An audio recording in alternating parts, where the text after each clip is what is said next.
C'est un sport de glace assez méconnu dont on va vous parler cette semaine. Dans nos baskets s'intéresse au curling. Et pour cela, on est à la patinoire de l'Iceberg dans l'Eurométropole de Strasbourg. On a rendez-vous avec des joueurs des clubs de Strasbourg mais aussi de Colmar pour une petite initiation. C'est parti.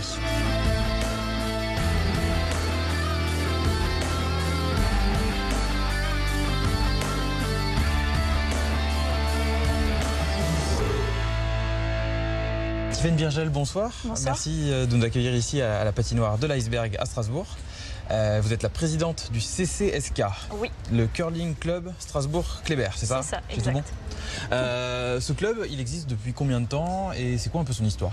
Alors, le club a été fondé à la fin des années 70, début des années 80, donc il a 45 ans environ. Donc, il a été créé à l'origine, le club était à la patinoire de Kléber, donc ça a été créé là-bas. Puis, quand l'Iceberg a été créé, on s'est délocalisé ici. Donc, on arrivait à un moment à une trentaine de membres.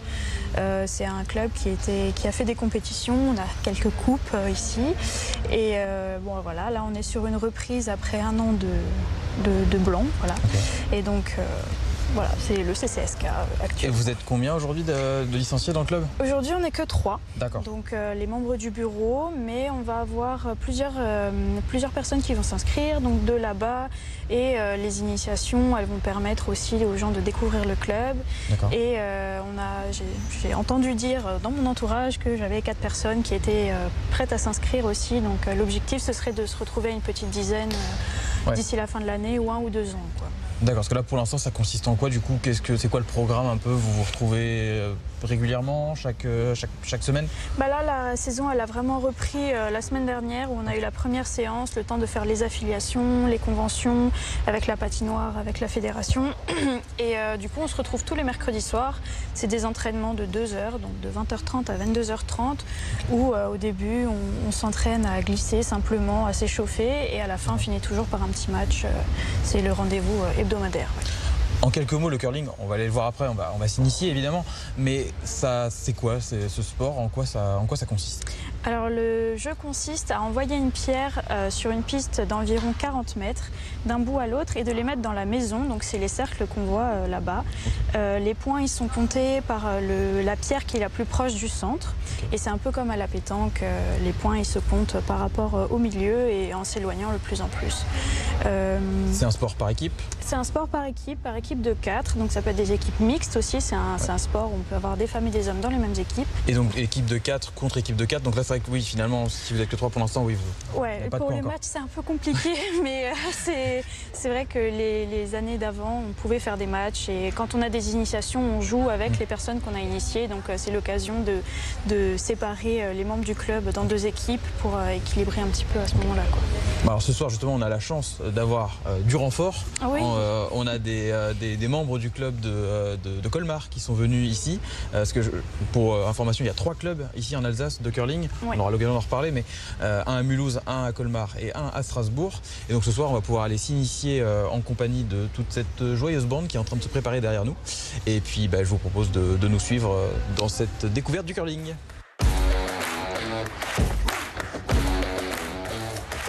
En fait, je fais le pebble, donc c'est des petites gouttelettes d'eau qui permettent de faire glisser les pierres. Parce que si on ne fait pas ça, les pierres ne glissent pas du tout.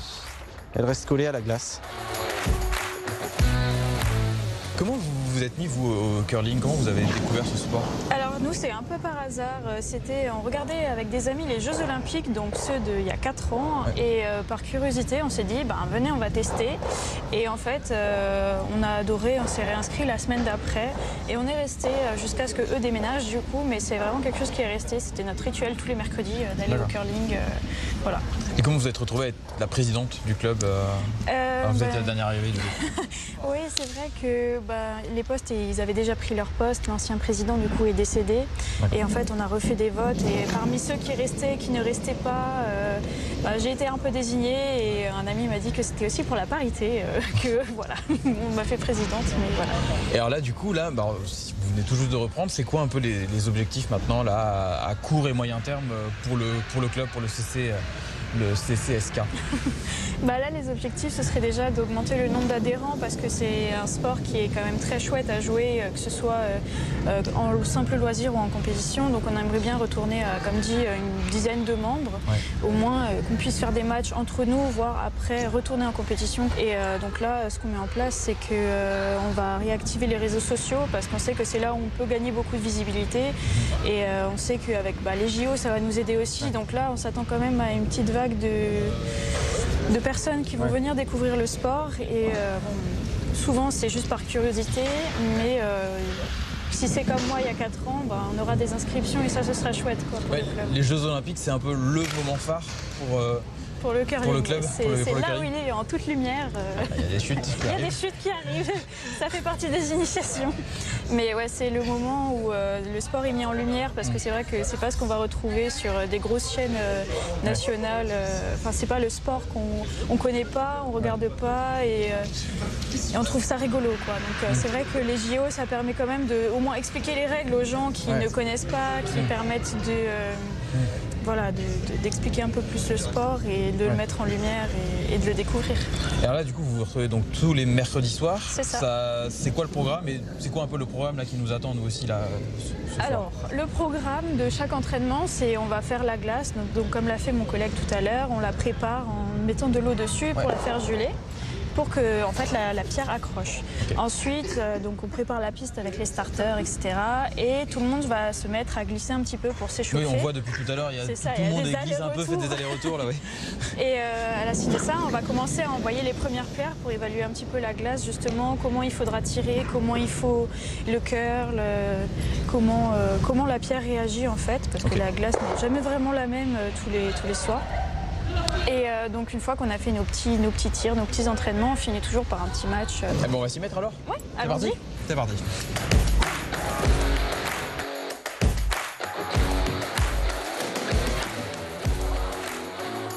Je suis présent avec Raphaël Steinmann, bonsoir. Bonsoir. Vous êtes le trésorier, vous, du club? Oui, c'est ça. Et alors vous allez m'expliquer un peu qu'est-ce que c'est que tout cet équipement, de quoi est-ce qu'on a besoin pour se mettre au curling, c'est ça? Alors on a besoin comme équipement donc de chaussures spécifiques pour le curling. Donc on voit qu'elles sont faites avec une plaque de téflon pour pouvoir glisser en fait. Qu'est-ce que ça change d'avoir ce téflon sous les pieds? Oui, ça permet déjà de glisser parce que sans ce téflon, on resterait coincé et la pierre partirait trop vite. Donc c'est pour pouvoir être capable de glisser aussi vite que la pierre. D'accord. Donc voilà. Donc là, je vois, là, il y a une pierre. Oui. On appelle ça une pierre, alors on appelle ça une pas pierre. un galet, c'est non, pas. Non, c'est une pierre. Donc c'est une pierre de granit. C'est une pierre de granit. Je peux la prendre? Oui, elle fait 20 kilos. Ça pèse son poids. Voilà. Ok. Ça va pas casser la glace? Non, ça va pas casser la glace, il n'y a pas de progrès. Et donc en granit? En granit, oui. C'est un granit spécial qu'on trouve sur une île en Écosse. D'accord. Qui s'appelle Isaac Craig. Ok, ça ne vient que de là-bas? Ça ne vient que toutes les pierres de curling? De 2 endroits, en Écosse ou en Nouvelle-Zélande, il y a une autre île qui les fabrique. Mais celles-là viennent principalement d'Écosse. D'accord. C'est plus proche, quoi. Oui, forcément. Et à côté, qu'est-ce qu'on a là? Donc, on a les balais. Des balais, qu'on utilise à la fois pour glisser. Donc soit on utilise un glisseur comme nous qu'on utilise, soit on sert du balai pour s'appuyer dessus pour glisser. Et puis on s'en sert aussi pour balayer devant la pierre. Okay. Donc le balayage permet de faire en sorte que la pierre aille plus loin et ça permet d'infléchir sa direction. Donc ça permet de contrôler la direction et la longueur de la pierre. D'accord, c'est vraiment l'ustensile phare, si je puis dire. Oui. Sans ça, c'est ce qui permet de contrôler la pierre et de marquer des points au final, quoi. Exactement. Ça permet de faire en sorte que la pierre arrive au bon endroit où l'avait voulu le capitaine de l'équipe. D'accord. Et de contourner, parce que l'idée du jeu, c'est là que vient le nom de curling, c'est que les pierres curlent, donc elles tournent. D'accord. Et l'idée, c'est avec le balayage de faire en sorte qu'elles viennent au bon endroit et avec le bon angle. Là, alors vous me parliez de l'origine du mot, on parlait d'Écosse, de Nouvelle-Zélande. Le curling, c'est quoi l'histoire de ce sport? D'où est-ce qu'il vient? C'est né en Écosse, je crois que c'est le XVIIIe siècle. Donc c'est à partir de là que... il y a quelques peintures hollandaises d'avant qui montrent des décors où on va pratiquer le curling, mais le curling tel qu'il se pratique comme ça a été inventé en Écosse. Donc avec les pierres, le balai et tout ça. Ok. Et aujourd'hui, en France, c'est un sport qui est encore confidentiel? C'est un sport assez confidentiel, puisqu'on a 27 clubs, si je me souviens bien, et 480 licenciés, dont je crois à peu près 200 avec des licences compétition. Donc le reste, c'est des joueurs loisirs, quoi. Donc ouais, ça reste quand même un sport assez confidentiel. Parce qu'il faut voir que dans le monde, il y a à peu près 2 millions de licenciés, donc 80% au Canada. Et alors, mais vous, c'est quoi votre histoire, vous, avec le curling? Vous y êtes mis quand et comment est-ce que vous avez découvert? Parce que du coup, si c'est pas un sport trop franco-français... Alors je le regardais à la télé très souvent. Et un jour, ma femme en a eu marre de me voir sur le canapé. Elle m'a dit tu vas aller voir, il y a un club qui s'est créé, il y a un club à Strasbourg. Okay. C'était au moment où ils ont construit la nouvelle patinoire ici, à l'iceberg. Et donc j'ai commencé en 2006 et depuis, j'ai pas arrêté. Et qu'est-ce qui vous plaît aujourd'hui avec le curling? Alors ce qui me plaît, c'est que c'est un sport d'équipe, mais qu'il n'y a pas de... Il n'y a pas d'interaction directe avec l'adversaire. C'est pas comme au foot ou les choses comme ça où chacun joue à tour de rôle. Donc et puis c'est un vrai sport d'équipe et puis avec un état d'esprit qui moi me plaît bien. Okay. Eh ben on va découvrir tout ça, on s'y met? On est parti. Large, hein. Ouais, ça passe large, c'est très très large. Ouais, mais t'as mis elle une va s'arrêter, menace. hein. Ah ouais, elle va s'arrêter. Oh punaise. Par quoi on commence? Alors, on commence d'abord par glisser sans la pierre. Oui. Ça demande un certain équilibre et puis donc on rajoutera la pierre après. Ça sera... Ok. Et alors donc, du coup, je vais vous montrer. Hop, alors, il faudra mettre la petite plaquette sous le pied gauche. D'accord. Mettre le pied droit dans le start. Donc, ok. Un peu comme un starting block d'athlétisme. Hop, s'asseoir. Mettre le pied qui glisse avec le patin devant l'autre, légèrement ouvert. Ok. Se relever. Et après tendre la jambe derrière. Ok. Ça paraît tout simple. Je garantis pas le résultat. Je mets ça ici. Oui, ça ici. Mon pied droit dessus. Non, le gauche. C'est le gauche. Le pied gauche ici. Ouais. Mon pied, en mode starting block. Plus dans l'arrière du start. Plus dans l'arrière? Ouais, comme voilà, ça. Plus comme ça, ouais. Ok. C'est ça. Et là, je mets mon pied gauche ici. Comme ça, on essaie de le mettre le plus devant possible devant l'autre. Je m'accroupis. Voilà. Ok. J'attrape. Attrapez ça. Après, il y aura vous aurez le glisseur et la pierre. Donc pour l'instant, ça fait office des deux pour avoir l'équilibre en fait. D'accord. Et donc là, il faut se relever. Faut se relever. Et tendre la jambe. Ok. Et voilà, il faut descendre un peu et la laisser au sol. Là, je suis pas allé très loin, non? En fait, il faut essayer de glisser sur ce pied-là et l'autre, le laisser traîner derrière. Le laisser traîner? Ouais, laisser traîner la jambe derrière. D'accord. On peut même laisser traîner un peu le genou, c'est pas très grave. Hein. Voilà. Ah oui. Avec le pied tendu derrière. Il faut vraiment essayer d'avoir le poids du corps sur le pied qui glisse. Ok. Bon. Voilà. On progresse, mais c'est pas encore ça. Voilà, c'est beaucoup mieux.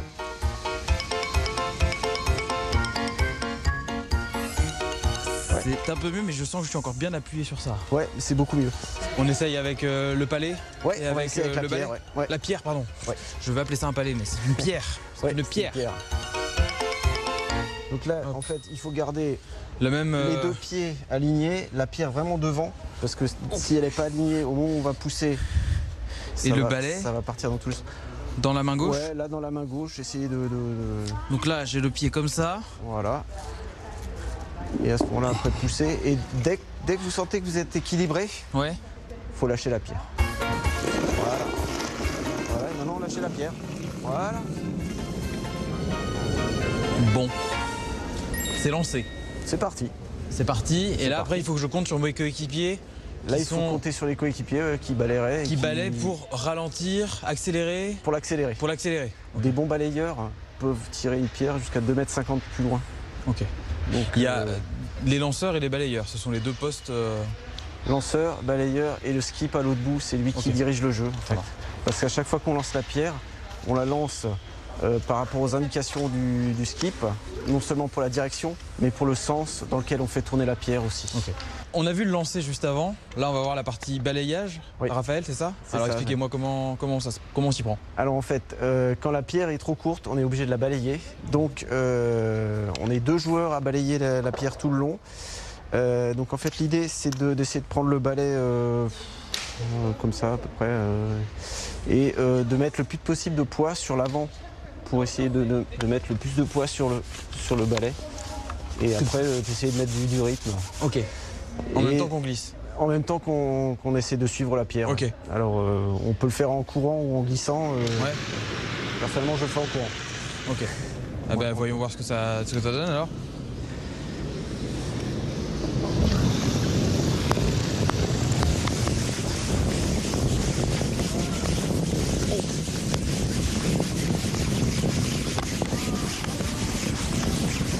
Alors là concrètement ce qu'on fait là, le balayage, qu'est-ce que ça permet? En fait ça crée une fine pellicule d'eau qui fait que la pierre va glisser un peu plus loin et va moins tourner. Elle va rester un peu plus droite. D'accord. Donc ça permet de contrôler ces deux choses. Et actuellement au niveau international, ils se sont même rendus compte qu'en fonction du sens dans lequel on balayait, ça pouvait avoir une incidence pour faire tourner plus ou moins la pierre. D'accord. Donc nous on le fait juste à notre niveau pour qu'elle aille un peu plus loin. Ouais. Les joueurs internationaux sont capables de la diriger un peu plus la pierre grâce au balayage en fonction du sens dans lequel ils balayent. Et là l'idée, alors là on n'a pas atteint la maison, c'est ça? Non. Mais ça c'est problématique ou est-ce que quand on lance, on peut relancer la pierre depuis ici? Ah non, la pierre là, elle est perdue, elle est perdue. Et comme elle n'a pas franchi ce qu'on appelle la hog line, elle est pas en jeu, on l'enlève du jeu. D'accord. Donc celle-là, elle est perdue. Ok. Donc ce qu'on va faire, il faut qu'elle franchisse la ligne. Ce qu'on va faire, c'est que je vais vous laisser entre professionnels, ouais. Et puis on va voir un peu concrètement comment ça se passe. Merci en tout cas déjà pour cette première initiation. Pour ma part, c'était une chouette première expérience. Avec plaisir.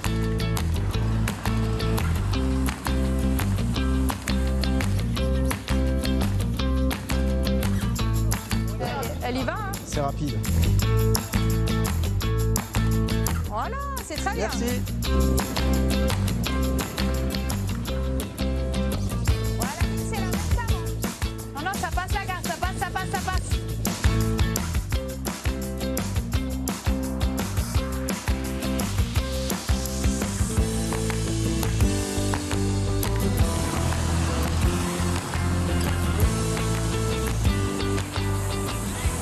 Plan B, elle va faire le tir et elle va rouler et elle va mettre le point. Non, elle roule de l'autre côté. Bon, écoute, ça en fait que 3 du coup. Bon, c'est la fin du match. Elodie, résultat des courses. Résultat des courses, il y a 3 pierres rouges dans la maison, donc c'est l'équipe rouge qui gagne, qui a mis 3 points. Ok, et là du coup le match, bon là il s'est arrêté pour l'instant, mais il pourrait continuer. Il pourrait continuer, un match ça peut aller jusqu'à dimanche, donc 10 end, donc on pourrait continuer encore pendant 2h30 si on veut. Ok. Voilà. Et à la fin c'est celui qui a marqué le plus de points qui gagne. C'est celui qui a marqué le plus de points à la fin du match qui gagne. Vous, votre rôle là, c'était quoi dans cette manche? Moi j'étais skip, donc le skip c'est le capitaine de l'équipe. C'est lui qui s'occupe de faire la stratégie, donc il reste dans la maison. Après il va bien sûr jouer ses 2 pierres comme tous les autres membres de l'équipe, mais le reste du temps il est dans la maison et c'est lui qui dit à ses coéquipiers où est-ce qu'on met les pierres, qu'est-ce qu'on fait. C'est le stratège. C'est le stratège de l'équipe, c'est aussi celui qui balaye le moins. Voilà, donc mes coéquipières me disent que c'est pour ça que je suis skip, c'est parce que je balaye très mal. D'accord. Et alors bon, on l'a pas encore dit, mais vous, Elodie Fuchs, vous êtes la responsable de la section curling du Colmar Sport de Glace. Merci d'être là déjà d'ailleurs ce soir ici à Strasbourg. Racontez-moi, c'est quoi un peu l'histoire de votre club? Donc le club, la section a été montée en 2021. C'est une section qui est très jeune encore. On a commencé la première année avec une douzaine de licenciés. Et là, on grossit d'année en année. Et aujourd'hui, à l'heure actuelle, on est 34 licenciés, ce qui fait de nous un des plus gros clubs de France. Ok. Et depuis 2021, comment vous expliquez cette recrudescence là, de joueurs? Alors déjà, c'est très très familial. Au début, on a commencé avec beaucoup d'adultes. Et puis finalement, les enfants ont commencé à accompagner les parents. Donc ça a déjà fait grossir. Et puis en l'été 2024, on a eu la chance d'accueillir le stage de rentrée de la Fédération française des sports de glace. Et on a fait plein d'animations autour. Et ça nous a permis de recruter aussi à ce moment-là des nouveaux licenciés. C'est quoi le profil des licenciés? Le profil des licenciés chez nous, c'est assez hétérogène. On a des femmes, on a des hommes, on a des juniors, on a même une personne en fauteuil roulant, Béatrice S, l'ancienne championne olympique paralympique de natation. qui joue chez nous depuis l'année dernière. Et donc c'est très inclusif parce que quand on fait un match loisir, on peut mélanger hommes, femmes, handi, valide, junior, adultes et jouer tous ensemble. Ce qui montre que ouais, le curling, c'est un sport accessible à tous. À tous, voilà. À partir de 8-10 ans quand même, parce que les pierres, elles font 20 kilos, donc il faut quand même pouvoir les pousser. Mais après, on peut jouer pendant très très longtemps. Qu'est-ce que ça requiert quand même comme qualité, comme compétence? Alors, il faut de la précision. Quand on balaye, il y a aussi un côté physique, hein, parce que quand on balaye sur 40 mètres, il y a quand même un effort physique. Et puis, il y a tout un côté stratégique aussi, pour essayer de marquer le plus de points et d'être meilleur que l'autre équipe. Alors, il y a encore autre chose qu'on n'a pas dit, c'est que vous avez été en équipe de France de curling. Exactement. Alors nous, quand le club a commencé, l'entraîneur de l'équipe de France était venu chez nous pour nous expliquer les bons gestes, les bonnes pratiques. Et il nous a invités à venir au stage organisé par la fédération à Genève tous les mois. Et on y est allé. Et puis après une saison, comme il manquait un petit peu de femmes, ils nous ont recrutés pour aller en équipe de France. Et donc, on a fait 3 championnats d'Europe C. Quel a été votre palmarès? Le palmarès, il n'est pas incroyable. Après, en plus, nous, on jouait en niveau C, donc c'est la 3e division européenne. Et voilà, on a quand même gagné des matchs à tous les championnats. C'était une très belle expérience, en tout cas, parce que ça permet de jouer contre des équipes étrangères dans un contexte où tout est fait pour le curling. Donc, c'est une chouette expérience. Alors, pour la suite, il y a des projets qui se créent. Nous, ce qu'on aimerait bien, surtout, c'est arriver à booster nos juniors, parce qu'on a bien conscience que l'avenir de toute discipline, c'est les juniors. Et donc, on aimerait bien arriver à créer une équipe junior pour essayer de les faire monter au plus haut niveau. Vous le disiez, oui, le Colmar Sport de Glace, c'est une des plus grosses sections de curling de France. C'est ça. Malgré tout, ça reste un sport encore assez confidentiel. Comment vous l'expliquez ça? En fait, en France, il y a à peu près 400 licenciés. C'est vrai que c'est un sport qui n'est pas du tout médiatisé. Et puis c'est vrai que voilà, il faut avoir un club pas loin, et il y a plein d'endroits géographiquement en France où il n'y a pas forcément de club, donc c'est pas forcément très accessible. Mais voilà, il y a des clubs un peu partout en France avec des jeunes qui essayent de se motiver et de faire bouger la discipline. Donc on espère que ça va réussir à faire gonfler la masse pour arriver un jour à monter une équipe au plus haut niveau. Et vous comptez aussi peut-être sur les Jeux Olympiques, là, ils sont dans quelques semaines? Alors les Jeux Olympiques dans quelques semaines au niveau français, hommes et femmes, il n'y a pas d'équipe qualifiée.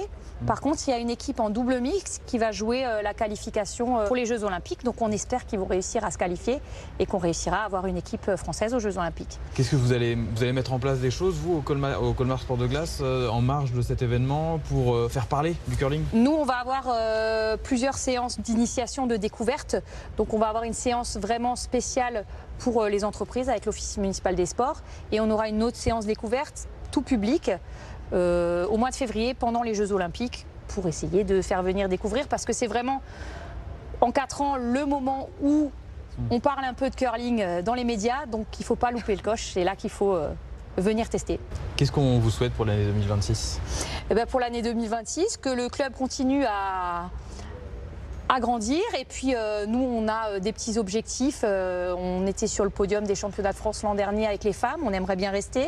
On a une équipe qui est en groupe A français, qui aimerait bien se maintenir aussi en groupe A, donc voilà, on aimerait déjà essayer de pérenniser ce qu'on fait jusqu'à présent, et puis après on verra. C'est tout le mal qu'on vous souhaite. Merci beaucoup Élodie Fuchs. Je rappelle que vous êtes la responsable de la section curling du Colmar Sport de Glace. Merci. C'est un vrai sport, parce que le balayage, donc c'est une phase, c'est plutôt intensif, donc là c'est vraiment un vrai sport. Et ce qui est sympa, c'est qu'en fait, qu'on soit jeune, vétéran, en fauteuil roulant, c'est vraiment un sport universel, on peut jouer avec tout le monde. Donc on se retrouve avec des compétitions amateurs où tout le monde peut jouer ensemble. Ouais. C'est vraiment quelque chose qui est très inclusif et qui est très sympa. Il faut avoir un peu de patience pour apprendre et un peu de détermination, parce que c'est pas si facile que ça quand on commence. Je l'ai vu. Mais après... Ouais, je pense qu'on tombe amoureux du sport et après on veut s'améliorer. Alors moi j'ai été en équipe de France très rapidement parce que j'étais là au bon endroit, au bon moment. Et c'était vraiment génial parce qu'on se rend compte vraiment du niveau à l'international. Et en une semaine, on fait tellement de matchs et on apprend tellement que quand on revient, on comprend beaucoup plus de choses à propos du sport. Et du coup, ça m'a forgé une expérience vraiment géniale. Alors moi, je suis pas très sportive, j'aime pas tellement le sport, et celui-là, il m'a vraiment j'ai adoré. C'est du coup ma soeur qui en faisait un premier, elle a fait une saison et après je me suis dit bah je vais essayer aussi alors. Et ça m'a charmée, du coup c'est pour ça que je suis venue. Qu'est-ce qui t'a charmé? Bah je pense surtout le côté, alors c'est physique quand même, hein, on va pas se mentir, mais on fait pas, c'est surtout stratégique en fait. Si on n'est pas skip, un peu moins, mais il faut vraiment réfléchir à comment on va placer les pierres et même, on va pas forcément aller à l'endroit où on veut, il faut vraiment analyser et tout. Moi j'aime bien ça. Vu qu'il n'y a pas beaucoup de gens qui jouent, il y a un super bon esprit en fait entre les personnes, surtout de notre club en tout cas. On n'est pas beaucoup et du coup c'est un peu comme une deuxième famille en quelque sorte.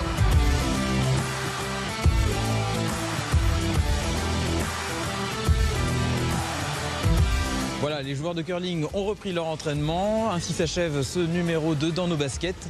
On espère que comme nous, vous en avez appris un peu plus sur ce sport méconnu qu'est le curling. Merci à vous de nous avoir suivis. Merci à Célia Sommer qui était derrière la caméra. Et on se dit à très bientôt pour un prochain numéro de Dans nos baskets.